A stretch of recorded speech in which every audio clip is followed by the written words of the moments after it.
Pandhawa kuwi dudu satriya, Pandhawa kuwi menungsa sing asale saka getih sing reget.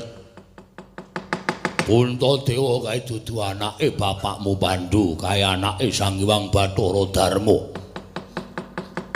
Kowe kuwi ya dudu anake Pandhu, kowe iki anake Sang Hyang Bathara Bayu.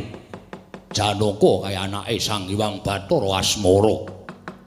Nekula Sedewa kae anake Bathara Asan lan Bathara Aswin. Ketok kowe iki getih reget. Mbokmu Dewi Kunthi sing dikundangake wanita utama, mustikaning wanita. Aku tak takon, utamane nggo napa? Utamane nggo endi? Mbokmu Dewi Kunthi kae ora beda kaya wong pelanyan. Mbokmu Dewi Kunthi kae lambanging wanita elek, lambanging wanita reget. Kae bar ditumpaki Bathara Darma, ditumpaki Bathara Bayu, ditumpaki Bathara Asmara. Kae wong wedok remeh, kae wong wedok murah, kae wong wedok pelanyan bajingan.